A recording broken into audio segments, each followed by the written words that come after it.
Today we're going to check out a high-grade mechanical keyboard that has recently come out, and this is the IKBC F87.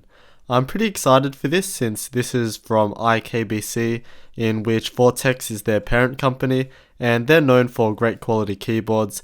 And in the past I've had a Vortex IKBC branded keyboard before, and it was a great board, and of course the Poker series from Vortex is well regarded. I can appreciate nice packaging, and this is a sleek looking box that's clear and concise, although it doesn't mention any features and stuff, but it does show that it comes in 4 switches.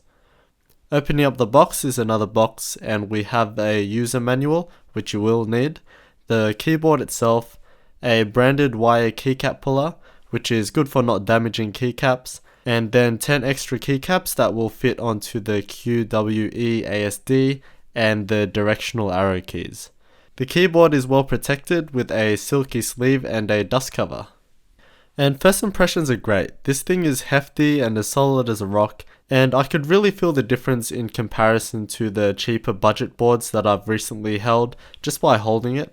And yeah, this thing is built like a tank. There's hardly any flex at all, and the weight is just so apparent, and kinda reminds me of the Topo Realforce unboxing experience. I suspect a good chunk of the weight is from the insides with the metal plate, but also the feel of the plastic shell is premium. It has a rougher than usual texture and is a bit more matte but doesn't show any fingerprints. The keycaps are also of a similar nature but a touch smoother, but the look is also the same, which is quite grainy, and I really do like that. I regard the build quality and feel to be around the newer Duckies, Leopold, Philco and those types of keyboards, so just a step up from Cooler Master and the rest of them. The shell itself is very conservative and traditional, with a simple rectangular design and rounded corners. This is a very generic enclosure with the 2 LED lock indicators at the top right, and I just love this simple design anyway, but to others it may look a bit boring. What does bring it down just a touch is the legends on the keycaps. Keep in mind this is my personal taste, but also the general consensus within the community. For the most part, the typeface is perfect, good size, and it's clear. What many don't like are these gaps in the letters, which kind of make it less clean. But that's just the nature of backlit double shot keycaps, which we'll look more into later. But overall, it's not a gamery font, which is nice. Turning the keyboard over, we have a cable routing channel with 3 exits, and this is a non-removable cable, which is unfortunate. And then there is the only branding on the whole keyboard, so super clean all up top.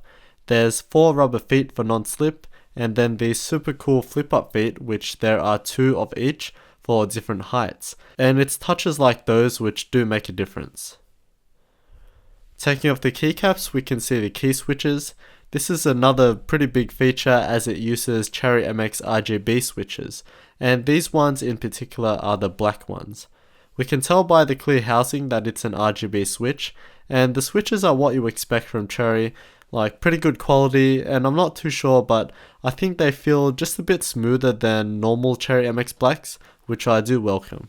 So these ones are linear, meaning that there's no click or bump, so they go straight down, and they're quite heavy at 60 grams, so it may suit heavy typists. But keep in mind that this does come in 4 key switches. And here's a quick sound test.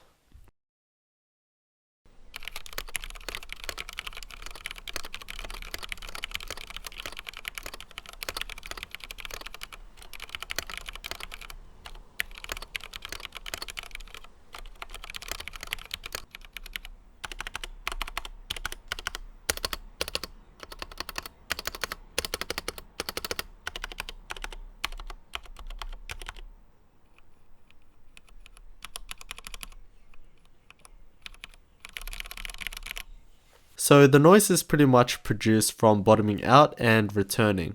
The keycaps also have an impact on how they sound and feel, and these keycaps are also quite nice for stock keycaps. They're thicker than most stock keycaps, but not as thick as the usual Vortex PBT keycaps, and these are PBT double shot. PBT keycaps tend to be more resilient than ABS with keyshine, and being double shot, the character, which is the translucent plastic, is a different piece of plastic to the rest of the black keycap, so the characters will never fade away. And this is why there are gaps in the characters. Basically, if they completely close off a section in black, then something would need to support that. So like with the letter O, the middle black section is being connected to the rest of the keycap by having the two bridges at the top and bottom.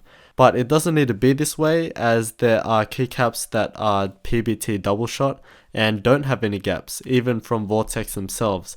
And for a premium keyboard, I would expect them to take that one step further. And this goes for the Poker 3 as well. But now to the lighting. This is similar to the Ducky Shine, where all the customization is done and stored on board and not through software. You'll need to use the user manual to figure everything out, but as usual, everything is controlled via the function key at the bottom. First of all, I'll reset the keyboard by holding function and R for a few seconds, and we're good to go. The arrow keys allow you to control the brightness and the speed of the effect. Function and escape brings up your color palette. This is a huge and awesome feature for the lighting. This allows you to see all the colors and choose from them. F1 to F3 allows you to control the color by individually adjusting it through red, green, and blue. F4 has the looped effects with RGB wave and raindrop mode. F5 has the 6 reactive modes. We can also control the color for each individual key by hitting F9, and you can choose the color by going back to the color palette through escape and choosing a color from there. It's a bit time consuming, and I do like how it's really quick on the Ajaz AK33 RGB, but I guess this way has to be done to get that larger color range. And if you don't want any lights on, you can press function and 0, which also has a little off symbol. The lighting is solid and vibrant and made a bit more brighter with the white backplate.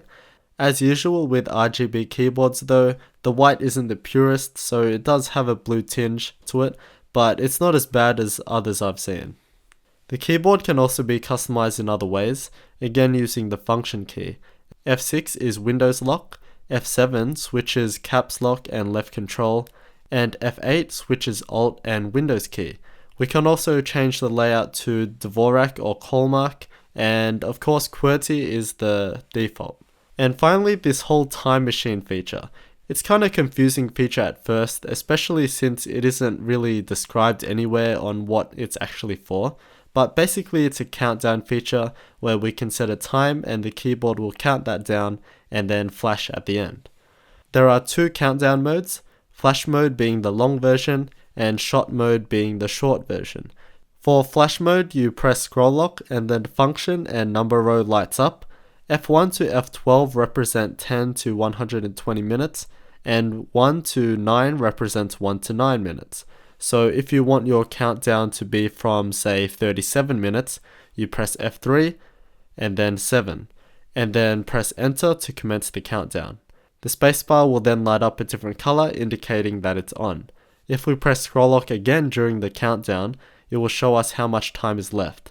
And on the final minute, the alpha and mod keys, which is the main section of the keyboard, will light up and each key will turn off for each second, and then finally it will start flashing at the end. The short mode is basically the same thing but shorter, so it's an interesting concept, and I guess it has the normal uses of a simple alarm, but since there's no sound you would have to be at your computer or close to it to notice it. Personally, it's not the most useful thing to me since I can just look at the clock, and I generally have my phone with me, so if I needed to set an alarm for something actually important, I would probably use my phone. Opening up the keyboard is easy enough. There's actually no screws, so it's pretty easy to release the clips and pry it open. The top shell is quite normal in design, and the bottom shell is quite heavily reinforced at the bottom with a lot of ribbing, making it stronger. And again, it's just nice quality plastic. The PCB is mounted onto the backplate, which is made from steel and is painted white. It's not overly thick or anything, but seems heavier than normal to me for some reason. The PCB is busier than normal. The whole thing is packed for all the special onboard functions of the keyboard. We can also see that they're using SMD LED lighting, so with these switches they're not using through-hole LEDs, but they're just mounted. So overall, I'm absolutely delighted with this keyboard. The quality and build is spot on and what you expect from these guys. It's heavy and made from good materials. The aesthetics is also to my liking, but not perfect, with just the font on the keycaps bring it down a touch. It makes for a very traditional and clean looking keyboard, but the RGB lighting does give you that option for that bit of edge. The lighting is also highly customizable for an onboard system, and I do appreciate not having to install software, but that may also make it slightly inconvenient. The customizability of the layout is also really good.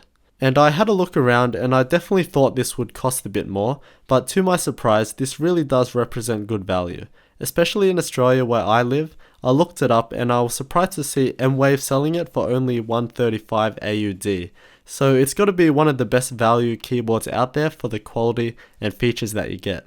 And I can confidently say that this is the best value mechanical keyboard in its class in Australia at the moment. So yeah, I love this keyboard and it might sound like a long ad, but I really can't fault it much. If you're interested in a 10 keyless keyboard and want a top of the line keyboard but at a decent price, you can't get much better than this. I'll also be modding this keyboard, so stay tuned for that later.